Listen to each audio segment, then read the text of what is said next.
Rio Grande do Norte corre o risco de uma nova epidemia de dengue. Vereadores da Comissão de Saúde decidem fiscalizar contratos com cooperativas médicas.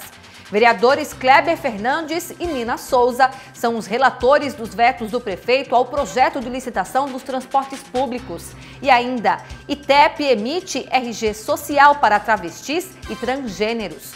Isso e muito mais na edição desta segunda, dia 25 de fevereiro.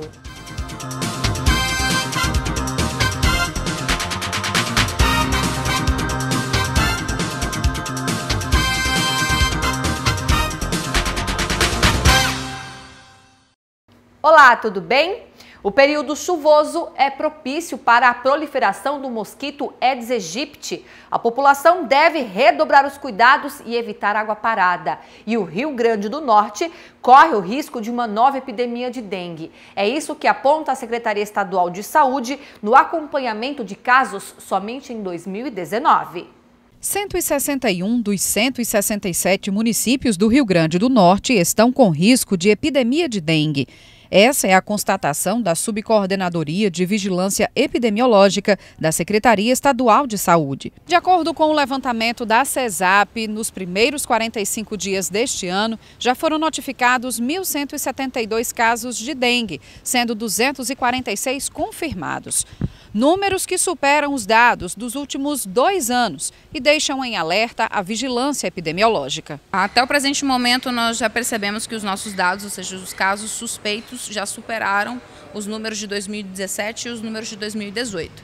Então, nesse atual momento, o que nós pedimos de fato é que as secretarias municipais de saúde trabalhem de forma integrada com outras secretarias, visando de fato a limpeza urbana, a conscientização da população, até mesmo a Secretaria da Educação, para que a gente consiga estabelecer uma parceria para que outros setores sejam atingidos. Então, eu preciso de ações focais para coleta de pneus, porque a gente sabe que são um dos reservatórios que provavelmente vão desenvolver foco. Eu preciso de atenção no carnaval para a limpeza urbana, porque há um acúmulo de lixo que vai favorecer, junto nesse período chuvoso, a proliferação do mosquito. Então, são uma série de questões que precisam ser trabalhadas em parceria para que a gente consiga. De acordo com a representante da CESAP, as regiões Seridó e a Grande Natal lideram as notificações. Alessandra Lucchesi diz que a Secretaria Estadual faz o monitoramento dos casos junto às secretarias municipais e pode rever estratégias de combate ao mosquito Aedes aegypti. O que mais nos chama a atenção até o presente momento é a regional de Caicó, que nós chamamos de quarta URSAP, É de fato a região mais preocupante pelo maior índice a incidência é o maior, então o maior número de casos notificados suspeitos foi nessa regional, seguida pela região metropolitana. Certo? Então, também já é um pouco esperado pelo maior número de aglomerado de pessoas. Então, é algo que há anos vem se repetindo esse caso, da região metropolitana. Porém, temos a vantagem de Natal funcionar de uma metodologia diferente. Eles fazem o nosso levantamento, que é em formato de ciclo, a cada 2 meses, que é previsto pelo Ministério da Saúde. Eles estão em fase de análise de uma nova metodologia e eles fazem esse levantamento semanalmente. Então, saber aonde acontece o maior número de casos, para nós, enquanto secretaria, de fato, é muito importante. Mas também é interessante ver qual é o trabalho de intervenção. Então, até o momento, nós temos, de fato, intervenções que são disparadas em tempo hábil para corrigir esses problemas encontrados nessas 2 regiões. Mas, segundo ela, a maior preocupação está nas residências, onde se concentra o maior número de focos do mosquito da dengue. E, por isso, a população deve fazer sua parte, principalmente no que diz respeito ao cuidado com o lixo. Nós hoje sabemos que a maioria dos focos eles se encontram nas residências e em depósitos reservatórios a nível do solo. Então, são coisas que a própria população poderia estar nos ajudando nesse controle ao vetor. Na realidade, é um momento de pedir auxílio nessa briga contra o mosquito, Ninguém pode ficar parado contra o Aedes, é uma responsabilidade individual e também coletiva. E a Marinha do Brasil emitiu alerta para ondas com até 2,5 metros de altura no litoral potiguar. De acordo com a Marinha, até às 9 horas da noite desta terça-feira, ondas de até 2,5 metros devem aparecer entre Touros, aqui no estado, e Ilha de Santana, no Maranhão. Por isso, a recomendação da Marinha é que as pequenas embarcações evitem navegar durante esse período e que as demais embarcações tomem cuidado com itens de segurança, como casco, motores e equipamentos de rádio. Hugo Fernandes, de volta para o estúdio. Agora os assuntos legislativos. Na Comissão de Saúde, os vereadores decidiram fiscalizar os contratos com as cooperativas médicas e também iniciar as vistorias. A primeira reunião do ano da Comissão de Saúde, Previdência e Assistência Social, ocorrida nesta segunda-feira, estabeleceu as demandas que serão conduzidas pelos parlamentares durante o ano e o calendário de visitas da comissão. Já temos 2 lugares para ir, por quê? Porque está obras que ficaram paradas, né? E isso que acontece, quando para uma obra dessa, é saqueado, as pessoas roubam os equipamentos, e aí o prejuízo é bem maior para recuperar uma obra dessa. Muito trabalho, muita demanda, e nós vamos fazer com muita tranquilidade, que é o nosso manter o ritmo, que a Comissão de Saúde é uma comissão muito ativa, e é aqui onde as pessoas vêm chorar suas dores, né? Porque a saúde é vida, não dá para... A saúde não espera, as pessoas morrem. Então nós estamos aqui para tentar, juntamente com vários órgãos, como o Ministério Público da Saúde, o Conselho Municipal de Saúde, fazer esse debate com a sociedade e tentar resolver. No plenário, o vereador Klaus Araújo trouxe uma denúncia relativa às cooperativas médicas que atuam no município.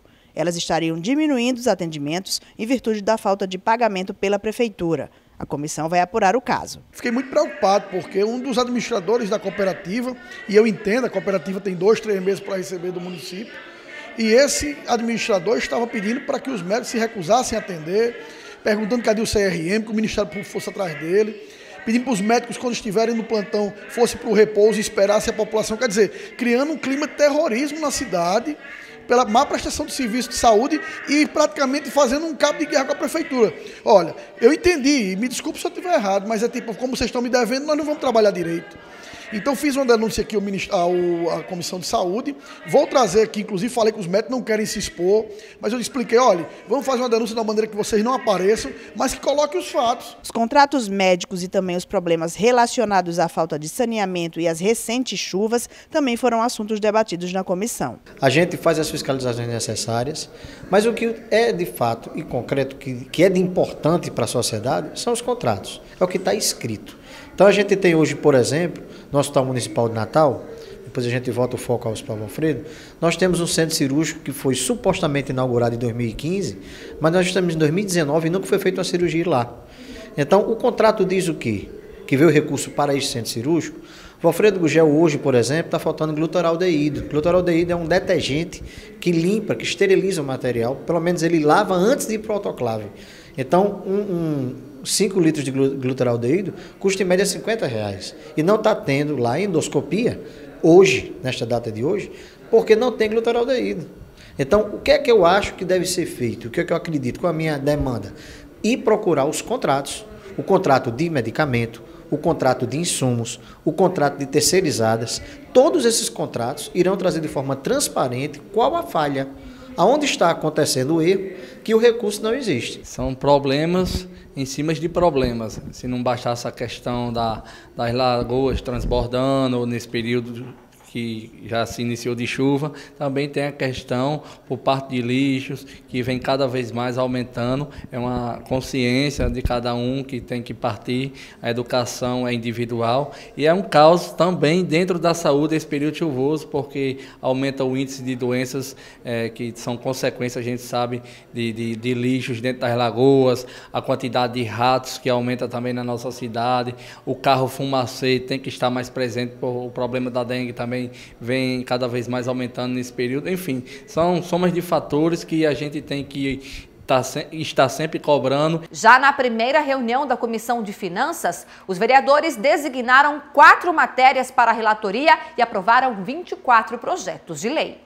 Uma das matérias aprovadas foi a de autoria da vereadora Eleika Bezerra, que dispõe sobre a criação de um programa que incentiva as buscas por crianças e adolescentes desaparecidos. Nós temos que criar mecanismos que dê uma aceleração maior para a busca e como vamos encontrar essas crianças. A gente tem visto aqui, há muitos anos atrás, esse sumiço de crianças e no início se causa um clamor impressionante, a imprensa está ali cobrando, mas depois, quando passa um tempo, essas famílias são esquecidas, essas crianças são esquecidas e pronto. fica por isso mesmo. Então nós vamos estar aqui cobrando também para que esse projeto ele tenha realmente como andar aqui em Natal. Outro projeto aprovado, de autoria do presidente da casa, Paulinho Freire, determina a fixação de cartazes em estabelecimentos comerciais, informando sobre a preferência no atendimento de idosos acima de 80 anos. A Constituição Federal preceitua o direito garantido às pessoas acima de 60 anos. Mas hoje também já existe na própria legislação do nosso país a preferência da preferência. O que é isso? As pessoas acima de 80 anos, em qualquer momento que ela chegar, ela passa a ter prioridade na ordem cronológica, seja na fila de um banco, seja na fila de um hospital, de uma unidade de saúde. Isso se chama dar prioridade ao idoso, que se caracteriza idoso acima daquele que realmente hoje tem o direito, como eu disse, garantido por lei, mas a previsão legal de 80 anos é idoso na sua totalidade. Durante a reunião, o vereador Maurício Gugel sugeriu que, além do trabalho em plenário, a comissão atue nas ruas, fiscalizando os equipamentos públicos. A sugestão da comissão não ficar apenas em plenário, mas que nós possamos também sair daqui e ir para a rua fiscalizar os equipamentos públicos do nosso município, posto de saúde, CEMEI, galpões, e enfim, todos os equipamentos, porque nós somos a comissão de fiscalização, para a gente dar uma grande dinâmica a essa comissão. Uma das nossas prerrogativas, e eu vejo como a principal, é de fiscalizar, porque uma vez fiscalizando, nós temos a oportunidade de cobrar posteriormente. Então, é salutar, a Comissão de Finanças nesse sentido, é a mais importante, porque é onde realmente mexe com dinheiro, onde mexe com pagamentos, e não poderia ser diferente. A reunião foi encerrada com todos os projetos previstos apreciados. Na primeira reunião, nós já conseguimos zerar tudo, já conseguimos aprovar tudo, e isso é muito importante, até porque a partir do momento que você se propõe a estar em uma comissão importante como essa, você tem que estar certo que há muito a ser feito. E essa comissão é uma das comissões mais importantes da casa. Nada passa aqui nessa casa sem antes passar por essa comissão. Os parlamentares da Comissão de Justiça apreciaram 4 vetos do Executivo Municipal ao projeto de lei que regulamenta a licitação do transporte público. Os vetos foram designados para a relatoria dos vereadores Kleber Fernandes e Nina Souza. O líder do governo municipal na Câmara manteve o posicionamento do Executivo sobre a comercialização da bilhetagem eletrônica e a definição do percentual de transportes alternativos circulando em Natal. Essa matéria já foi discutida no âmbito do Poder Judiciário e o Tribunal de Justiça do Estado do Rio Grande do Norte já se posicionou no sentido de que é de responsabilidade da empresa que está à frente do processo, que vencedora do processo licitatório ou que detém a permissão ou concessão do sistema de transporte coletivo, fazer esta comercialização. O outro veto se refere à destinação de um percentual de 30% das linhas do transporte regular da cidade serem feitas por transportes alternativos. E no projeto inicial, originário, enviado pelo Poder Executivo, a intenção seria de que a STTU fizesse um estudo de viabilidade técnica para aferir qual seria a quantidade ideal, exata e necessária de transportes alternativos para suprir a demanda da população. A vereadora Nina Souza derrubou o veto do Executivo sobre a proposta de relocação dos cobradores para outros cargos, em caso do motorista assumir dupla função. A dupla função, inclusive, a Casa já ratificou, ela é legítima, a lei e o ordenamento jurídico diz que é permitido, tá? E aqui a gente não adentra no mérito da questão se o motorista ele fica cansado, se é exaustivo, não. A gente está falando se pode ou não, a lei já diz que pode. Contudo, o veto do município, ele vem no sentido que, quando nós votamos na dupla função, nós tivemos o cuidado de garantir que os cobradores que estivessem em exercício, eles fossem relotados, fossem ser motoristas, fossem ser despachantes, tivessem uma atribuição dentro da empresa para que eles não fiquem desempregados. O transporte público em Natal vive uma situação absolutamente caótica, sem a menor condição mínima necessária de uso por parte daqueles que fazem uso do transporte coletivo e que esperam, né, de uma forma muito muito rápida essa realização para que a realidade do transporte possa vir a, pelo menos, minimizar essas condições tão precárias. Durante a reunião também foram apreciados projetos de lei, alguns de autoria de parlamentares que não pertencem mais ao Legislativo Municipal. O projeto de autoria do ex-vereador Sandro Pimentel, que trata da regulamentação dos transportes por aplicativo de Natal, passou por ajustes da relatora, a vereadora Nina Souza, e foi aprovado. Esse projeto é um projeto que vai, assim, realmente muito importante para Natal, porque diz respeito à regulamentação dos transportes por aplicativo. A legislação federal ela foi aprovada, mas ela diz que cabe a cada município regulamentar, e nós estamos regulamentando. O projeto originário é do vereador Sandro Pimentel, só que ele foi encartado em 2016. Em 2018 houve a aprovação da legislação federal e eu, como relatora, fiz toda uma adequação desse projeto, né, de modo a hoje ele ter compatibilidade com a legislação federal. Então, eu tenho certeza que vai ser um debate muito interessante. Natal precisa dessa regulamentação. Nós não podemos ter os aplicativos da forma que estão, sem regulamentar. É um transporte altamente viável, é algo que está presente agora na vida do cidadão de Natal. Só precisamos fazer os ajustes para que todos possam laborar com segurança, com responsabilidade, não é? Garantindo realmente, de fato, o seu posicionamento no mercado de trabalho. Outra matéria aprovada foi a de autoria da vereadora Ana Paula, que permite o ingresso de animais domésticos em hospitais públicos e privados de Natal. Já tem previsão legal, amparado pela Constituição Federal, então não tem por que jamais a Câmara dizer não a um projeto que eu vejo como lado humano através da participação do animal de estimação ali na recuperação do paciente. Mudando de assunto, o Instituto Técnico Científico de Perícia está emitindo o RG social para travestis e transgêneros. A identidade social é diferente do documento convencional, é impresso em papel e cor diferentes. Jaqueline Brasil exibe com orgulho o novo RG com nome social. Mas o direito ao documento foi sinônimo de muita luta e articulação com os órgãos públicos. Foi muita luta, muita discriminação, muita violência, muitos direitos negados para a nossa população. Tem certos lugares que eu nem preciso mostrar meu RG.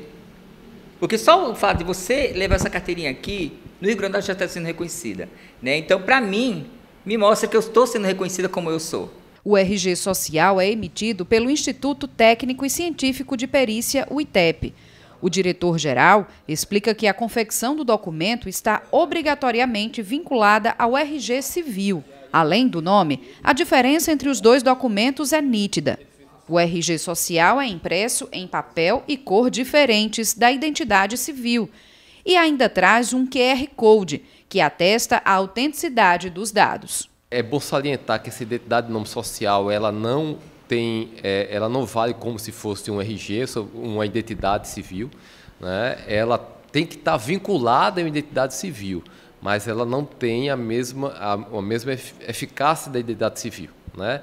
Essa identidade de nome social foi um instrumento muito interessante, né, para as pessoas que não queriam mudar seu nome de batismo, mas também que não queriam sofrer constrangimento e um atendimento público. O decreto estadual que regula a emissão dessa identidade de nome social, esse decreto estabelece a necessidade da pessoa ter um RG aqui no Estado. O RG social para travestis, homens e mulheres transexuais foi lançado em junho do ano passado pelo ITEP do Rio Grande do Norte. Nesse período já foram emitidos 40 documentos e a primeira via é gratuita. Para fazer o RG com o nome social, basta comparecer à sede do ITEP na Avenida Duque de Caxias, na Ribeira, ou fazer o agendamento pelo site itep.rn.gov.br, clicar na aba Serviços, escolher a opção RGs para transgêneros e marcar o dia e horário no sistema. Ainda é necessário apresentar a identidade civil oficial e um comprovante de residência. Existe essa vinculação com o RG civil, então torna-se seguro. É uma identidade nome social segura porque ela está vinculada ao RG. Então todos os dados todos os dados da pessoa estão no verso, né? E na frente do identidade nome social tem um nome lá que ela escolheu para ser chamada. O Brasil está mostrando aí que é o país que mais suicida é a população trans, por ser negado os direitos delas, a população que mais se assassina, são assassinadas no Brasil inteiro. O Rio Grande do Norte está entre os países que mais matam homossexuais, então são os direitos negados. E o ITED para nós foi uma porta de segurança. Não é só a porta de entrar corpos, mas foi uma porta de mostrar que nós estamos aqui, que eles nos acolheram, que fazem um trabalho maravilhoso, principalmente que eu digo para você, que é o acolhimento. A Secretaria Municipal de Políticas Públicas para as Mulheres, a SEMUL, abriu inscrições do projeto Mulheres da Paz. As informações com Luísa Mendes. O curso de capacitação visa fortalecer as redes socioassistenciais de prevenção e enfrentamento à violência. Para se inscrever, é necessário apresentar a identidade, o CPF, uma foto 3x4, comprovante de renda de até 2 salários mínimos, comprovar também a idade mínima de 18 anos e também, claro, que mora no bairro da Nossa Senhora da Apresentação. A inscrição ela é gratuita e segue sendo feita até o dia 1º de março nos seguintes locais. Acompanhe. Na UBS do bairro, de segunda a sexta, das 8 até ao meio-dia. No IMBS, de segunda a sexta, das 8 às 12 e das 14 às 17 horas. E ainda no Centro de Referência à Assistência Social, o CRAS, segunda e terça-feira, das 14 às 17 horas. São oferecidas 75 vagas e cada uma das candidatas selecionadas deve receber um auxílio de R$ 190 pago pelo governo federal. De novo. São oferecidas 75 vagas e cada uma das candidatas selecionadas vai receber uma bolsa auxílio de R$ 190 paga pelo governo federal. No próximo bloco, nós vamos falar sobre carnaval com o secretário de Cultura de Natal, Dácio Galvão. Aguarde!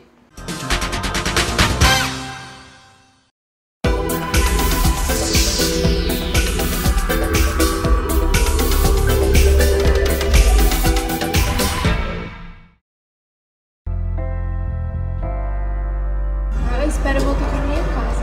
Você sonha em voltar para sua casa? Você acha que isso pode acontecer ainda? É uma realidade da vida, né? Nenhuma família vai querer um jovem que esteja num abrigo, que tenha vários perfis de adolescentes, de várias formas, várias vivências. Eu acho que é uma das coisas que eu mais sinto falta, que é da minha família.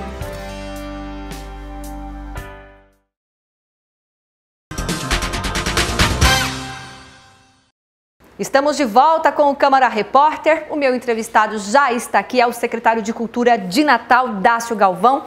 Secretário, seja bem-vindo ao Câmara Repórter. Obrigado, Amanda, à disposição. A gente vai falar de uma festa popular que muita gente gosta, 99% da população, não é, Dácio? Verdade. Carnaval chegando, a abertura já é nessa quinta-feira, aqui em Petrópolis, não é isso? Houve um esquenta aí muito forte em relação às prévias, né? A cidade toda aí se empoderou de alegria. E já sinalizou está começando cada vez mais cedo. A abertura do É impressão carnaval. minha, Dácio, realmente está começando cada vez mais cedo aqui em Natal. Não é? O pessoal aderiu a um projeto, eu acho que vem contaminando nacionalmente, né? A gente tem notícias aí. E acreditamos que Natal não será diferente. O ano passado foi mais da metade da população, segundo pesquisa ferida pela FEComércio, de foliões que participaram do Carnaval de Natal. Vamos lá então, olha, são 5 milhões de reais investidos nesse carnaval, muita gente questionando esse valor, Dácio. É uma oportunidade até de esclarecer algumas coisas em relação a esse valor. Eu queria que você explicasse para a gente. É um dinheiro que é investido, mas que tem um retorno também para a economia da cidade, não é isso? É um investimento muito pequeno em relação a esse tal retorno que você se refere. Porque a cadeia produtiva da economia criativa é toda atiçada nesse momento. E, para você ter ideia, o ano passado foi aferido uma média de 10 milhões de dias de circulação, direta e indireta, e eu diria a você que foi mais até, com absoluta convicção e segurança. Por quê? Porque na pesquisa que a FEComércio fez, é uma pesquisa através do seu departamento estatístico interno, que não desce assim, profundamente no corte da cadeia produtiva, ou seja, nos elos dessa cadeia produtiva, tanto da cultura como do turismo.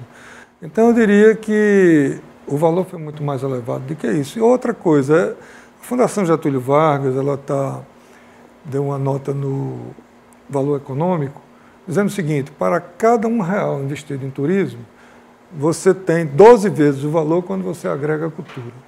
Você tem estados extremamente representativos hoje da cultura carnavalesca, como Salvador, Bahia, Recife, Pernambuco, Rio de Janeiro, que já na quarta-feira de cinzas, as autoridades já se reúnem, já apresentam à população o valor do capital circulado, ou seja, carnaval, cultura, é fomento, é investimento, é economia criativa, é cidadania e é também reidentificação da cultura nacional. Esse aqui é o lance.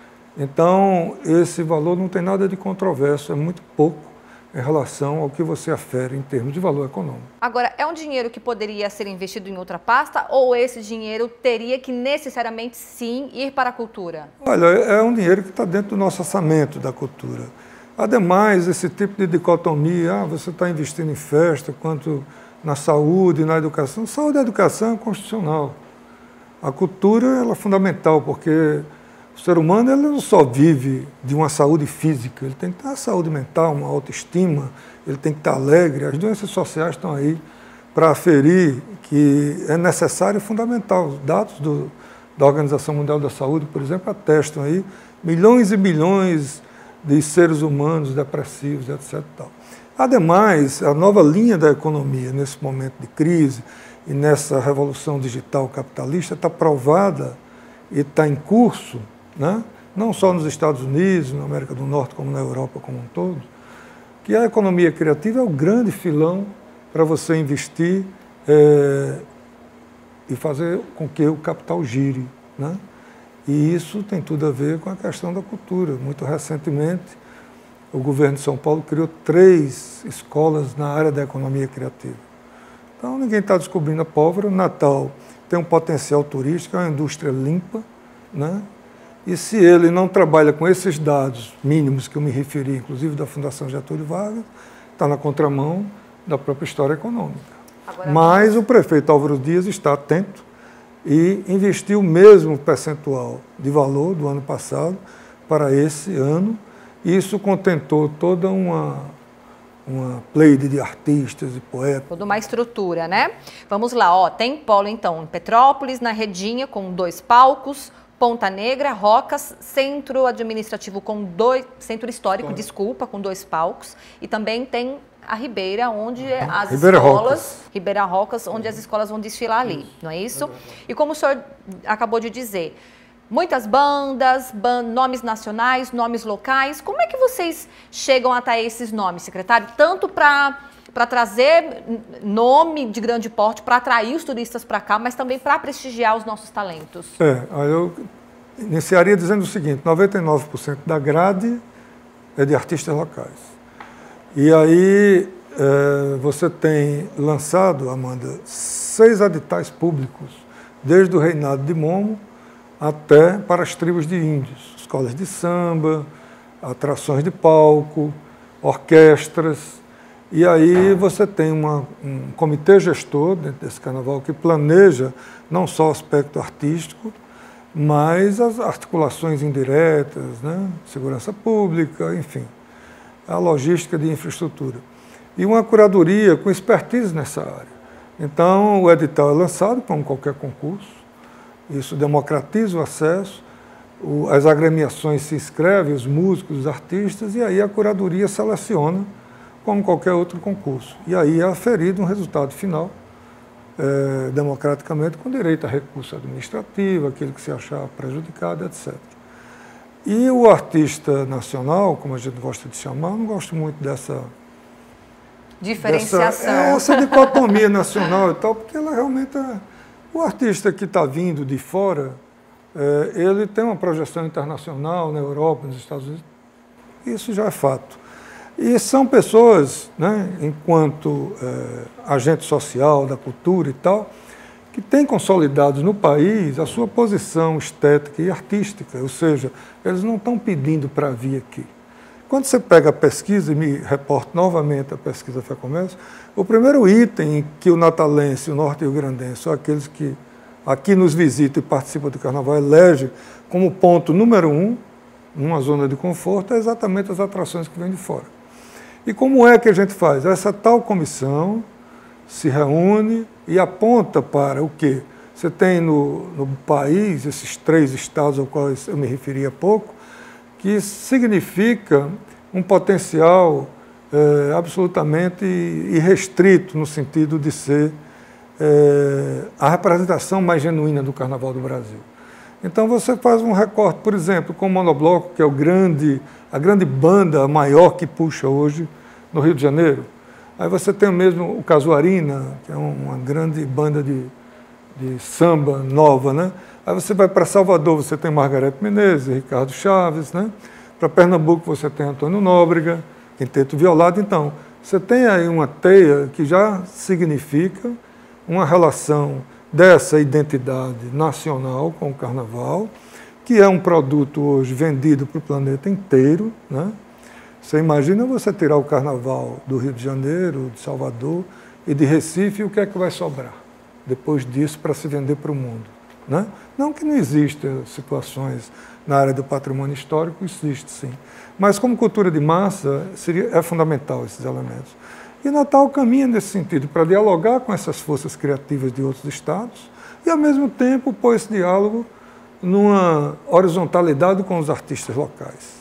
Secretário, e como é que fica a questão de quem é que bate o martelo na hora de definir os cachês? Porque até isso se repercute muito, né? Não, porque o artista de fora vem e recebe X, e quem canta, quem é do Rio Grande do Norte recebe Y. Olha, eu acho, honestamente, isso uma discussão amadurecida já pela classe artística. Acho que há uma evolução nesse sentido do processo de compreensão, porque quem regula o mercado não é o poder público. Quem regula o mercado é o mercado. É essa entidade abstrata, capitalista, que regula. Então, se Neymar vale tantos milhões, ele é quem se autorregulou dentro do mercado. E isso pode ser uma metáfora para a arte. Como é que você vai avaliar que um quadro de Picasso pode valer 100 milhões? É um subjetivismo, né? Então, o artista que vem de fora, repito, ele, na hora que você tem os dados econômicos dos quais a gente se referiu aqui agora, é quando você tem a aferição de pesquisa que mostra a zona de conforto com a população, notadamente com menor poder aquisitivo, não tem acesso a esses artistas, só a classe média. Quando esses artistas vêm para o Teatro Riachuelo, então você tem um lado social aí imponderável para isso, porque você possibilita um show gratuito aberto para essas pessoas, e ao mesmo tempo você faz a circulação de capital através desse artista que mobiliza toda uma cadeia em torno dele, desde o ambulante, informal, até a hotelaria. E quando eu falo hotelaria, não vamos pensar só na monumentalidade de um hotel, mas a camareira, o chefe de cozinha e por aí vai. Então, quer dizer, o imposto ICMS é muito comum hoje. Eu vi agora na Festa Literária de Paraty, a última edição, por exemplo, foi contratada a Fundação Getúlio Vargas para aferir a circulação de capital. Então, eu creio que o artista, pela interlocução que a gente mantém permanentemente, já tem um amadurecimento nesse aspecto. Em relação ao cachê dos artistas locais, quem afere, não existe esta pessoa que afere. Existem indicadores no país inteiro, a partir do Ministério da Cultura. Por exemplo, no ano passado, o Ministério da Cultura recomendou pagar no máximo R$5 mil. Sim. É o que a gente está pagando esse ano, entendeu? Mas nós já pagamos 6. Então tem essa relação. Quanto custa, por exemplo, uma hora-aula de um professor com doutorado, por exemplo, na Fundação Getúlio Vargas? E assim sucessivamente. O edital público é regulado por esses indicadores. Sim. Agora, o artista que vem de fora não é um edital. Ele não está pedindo para vir, nem está precisando, ele tem agenda cheia.